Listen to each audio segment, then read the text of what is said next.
Hi, everyone. I'm Justin. I work for DMB Audio Technic, and I'll be talking to you about crossfading for FIR filtering. The talk is maybe a bit specific, and to get to the issue that I want to talk about, there are some building blocks that I will just briefly cover. But the good news is there are just just randomly, there are this year at the ADC another 2 talks that will cover these algorithms in a bit more detail. And this is the discrete Fourier transform from Niall Redar and the real-time IFFT convolution by Selim Shetta from L Acoustics. So if you're interested and you find this interesting, and maybe you're not very familiar with the concepts that we will touch on, do go and watch these talks. In audio, we use impulse responses to model linear systems. This is an impulse response, and the magnitude of the transfer function of it, you see minus 3 dB at 12K. Probably you've seen some of this before. And we apply impulse responses to signals through convolution. Again, this is a chirp in blue on the top row, and the signal resulting from convolving the chirp with our impulse response, where we get the minus 3 dB attenuation of the low pass that we saw on the previous slide. Convolution is a very expensive operation, and this is the maths, the formulation of the mathematical formulation, but I'm not really a maths guy, so I found a GIF that illustrates this. And if you look at the GIF, if you imagine that the top is the filter kernel, and on the second line is the signal block that you've got, and you have to take this kernel and multiply it with every segment of your signal, and you can guess that this is an expensive operation, and complexity, n squared complexity.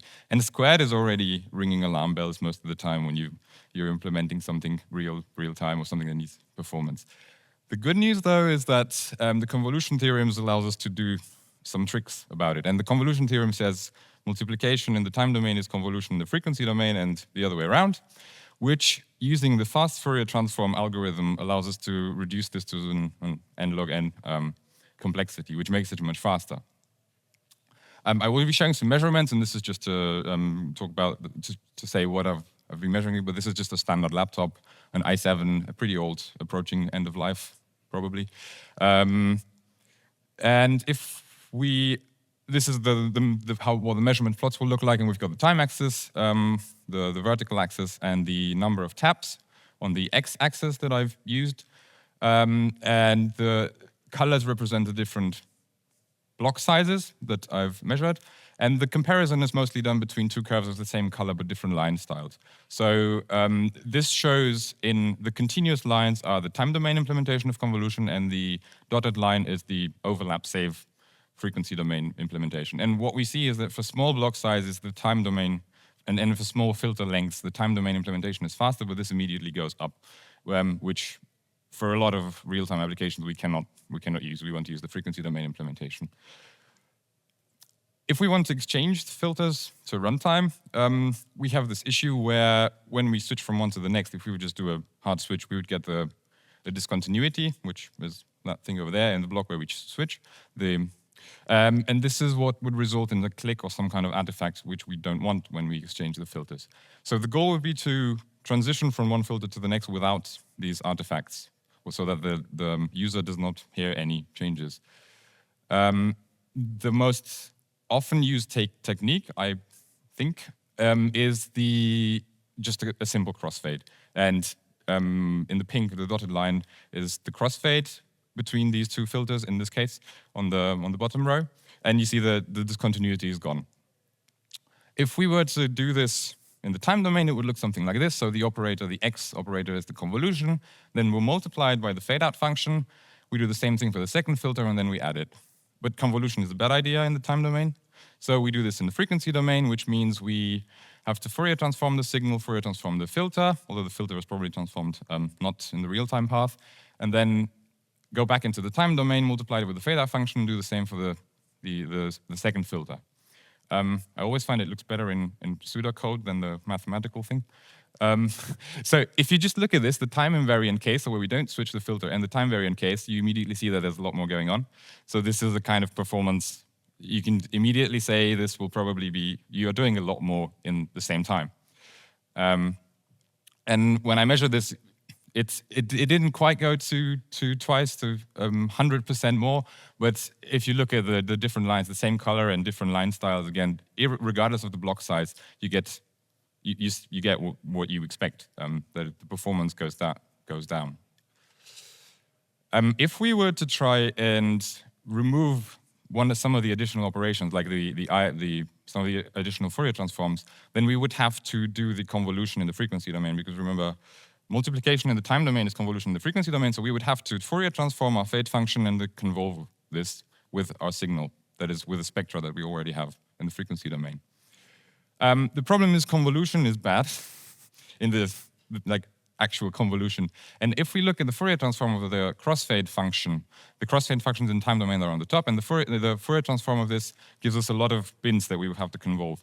And actually, I zoomed it up to 2K here, but there are maybe, you have 4K taps, 4K bins that you have to convolve, so this is going to be a nightmare. You don't even want to try this. Now, the neat trick is that the Fourier transform is a decomposition to sinusoids. So if you took the crossfade functions and you made it a whole period, then you have a sine. And if you Fourier transform a sinusoidal function, then you get a spectrum that only contains 1 or 2 bins. In this case, it's 3.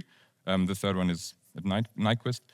But suddenly you've got only 3 bins that you have to convolve and a lot of zeros. So this is a sparse function where you have a lot fewer operations that you have to do. The problem is, though, you don't want to fade in and fade back out. You want to fade in and stay, or fade out and fade back in. And the thing that comes to the rescue is actually one of the limitations, or the limitations of the fact that we're working with discrete samples, that comes with the overlap of save implementation. This, if you're more interested in this, see one of the other talks that I mentioned, would just briefly go about it. Normally, the overlap save implementation is you have your signal X, you have the previous signal block that is saved into a sliding window, you've got your filter that you probably zero-pad, transform in the frequency domain, multiply, go back into the time domain, and then you've got a part of the signal which are time-aliased samples that you will be throwing away. And this is due to circular convolution. And if you're using the sinusoidal functions, due to circular convolution, this part that we would not want into the signal goes into this time domain segment that we will be throwing away. So you can kind of think of it like this. This is not mathematically accurate, but it's a sort of mental, intuitive thinking where the parts that you don't want of the real-time crossfade function is shifted into what we would be throwing away anyway. In the case of partitioned convolution, because if you're interested in performance, you'll probably want to implement partitioned convolution. It gets a little bit more tricky, but it's essentially the same algorithm, just you have frequency delay lines where each block is stored up to the length of your impulse response. And when I was implementing this next will be one of the pitfalls that I fell into when I was trying to implement this, because I was always referencing a real time domain implementation, and I was expecting that I would get something equivalent when I was doing it in the frequency domain. And partition convolution, I thought, okay, great, so I can just take this, I will just run it through the same function in my convolver object, and it should work, right? And if we look at the code again, because it's probably easier to read, you've got the sliding window, you assign the new block, you FFT the sliding window, you've got your first segment where you're multiplying with the first impulse response, all the partitions, the same for the second impulse response, you do the frequency domain crossfade, and you go back into the time domain. And when I did this, I got something like this. The blue line is the time domain implementation of the crossfade, and the green line is the frequency domain, and in black you see the difference. So you see where the crossfade happened in some blocks afterwards, I got a big difference to what the time domain implementation was, which I didn't want to have because I wanted to have the equivalent algorithm, the same results, otherwise I have to change unit tests. And so the problem was, when you're doing this in partition convolution, you have these frequency delay line segments. And when you're starting filtering with an impulse response, you also have to reset the input buffer, because in partition convolution you have this sliding window where you have the previous signal block, and you have this x times z to the -1 and x times z to the -2 frequency delay lines, which it's sort of like you have started your fade some blocks before you actually started your fade, compared to the real-time the time domain implementation. And the worst thing of all is there are some operations that we are doing and we don't want to do. So this is performance loss. We don't want to do this. And the way to implement this, I'm going to say correctly, but I'm going to come back to this correctly qualification, is you would do the partition convolution in just regular partition convolution for the first filter. Then you would have to reset your sliding window, FFT the signal again, multiply it with the first partition of the second filter, and then you can do the crossfade and go back into the time domain. When I did this, it worked, and I got the same results to the time domain implementation, which was great. And it also, I also compared like magnitude and phase, and it was all good. The problem is that we've got another FFT here, so we're giving away some performance again, which we don't want to. And this is the point where we need to remember the goal. So the goal is to avoid any audible artifacts and just minimal unwanted coloration.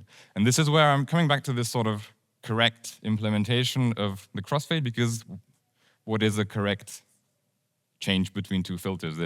As long as there's no audible artifacts, or at least I don't know if there is something that you would qualify as correctly exchanging the two filters. So if your use case allows this sort of segment, depending on how long the filter is, where this doesn't match the time domain implementation, which would be wrong compared to the time domain implementation, then you can also get away without resetting the sliding window buffer. And this then, in terms of performance, you have one FFT, one IFFT. You have just one additional multiplication partition that you have to multiply, and the crossfade. So it's still some more operations, but it's not as bad. Exactly. The sequences that I showed earlier were actually some randomly generated sequences in MATLAB. And it also works with randomly generated sequences, but most of the time we're interested in some kind of deterministic impulse responses, some systems that actually exist in the real world.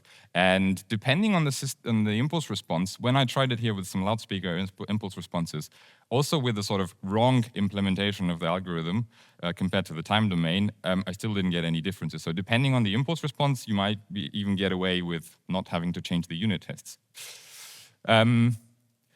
With regards to the measurements, now again, it's the same sort of plot. This was, I measured here the partition convolution case for the different block sizes. And what we see is, if we look at the top of the purple line, this is a 4K block size. And we do get something like 20 to 30% performance gain if we use the spectrum implementation or the frequency domain implementation of the crossfade. And this is good because when we looked at the time domain implementation, we were also like 100% or 2 times as many operations. So if we can get back like 30%, that's not bad, I would say. The interesting thing to look at here is that the curve in the red curve, and this is at the very top, it's the 16 sample block size. At first, we see the same sort of pattern where we get like 20 to 30% performance increase, but then it shoots up. And if we look back at the partition convolution algorithm, first, when I saw this, I thought it's a bug in my code. But then thinking about it, the partition convolution algorithm relies on this frequency delay line being convolved with the partitions of the filter. So if you have a filter that is a lot bigger than the block size, so in this case, you have a 16 sample block and 2K or 4K or 8K filter, then the dominant operation in this case is no longer the FFT or the IFFT, it's the multiplication, because you have, 128 partitions that you have to multiply. So the additional FFT doesn't make much of a difference anymore. So this is something to think about when you're implementing this or if you want to use it. Now, the caveats of this are that you are restricted to envelopes covering an integer multiple of double the block length. So you don't have to use just one sign. You can use like 2 periods of a sign or 3 periods, depending on how long the fade should be. But you cannot do like just some samples of the block, like 20% of the samples of your block, because then the trick with the FFT of assign doesn't work anymore. It only works with the overlap save method, because the overlap add does not discard any samples. The overlap add is the other way to do the convolution, the FFT convolution. And in that case, you always have a tail of samples that you are carrying over in the next block. Whereas with overlap save, you get all your samples out and you don't have to store anything for the next block. So if you're using overlap add, yeah, you won't be able to use this. And I've only tested this with fades ranging 1 block. As I was writing this, I had an idea that it could work with non-uniformly partitioned convolution, where you have some partitions that are longer. But if you have cases where you need to fade over multiple blocks, especially if your block size is very small, like 16 samples, and you want to avoid a click, and even when I tested it with really small block sizes, like 16 samples, even the time domain implementation over 1 block led to a click. Because especially if you have transients, not transients, if you have steady signals, transients are better. But in this case, you might need to go back to the time domain and do this over multiple blocks.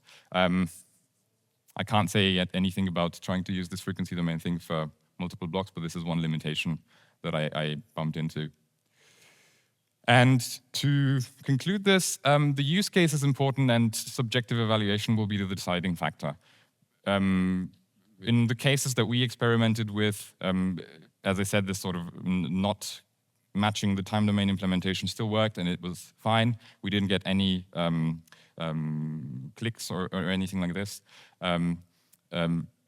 The filter length compared to the block size is also important. If you're using unpartitioned convolution, the frequency domain implementation will provide this speed up that I was talking about. If you're using partition convolution, you have to be mindful of this curve, the performance curve that I showed, where the dominant operation changes.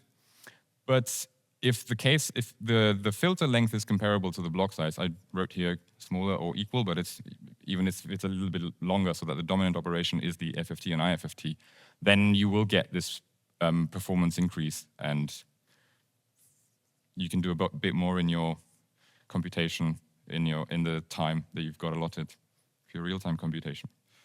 So yeah, that's it about this. I didn't come up with this algorithm. I should probably also say this. This was thought by Frank Wefers and Michael Vorländer in 2014. They thought about this trick with the FFT of the sine wave. So you can go and read more from them if you're interested in more detail. Thank you.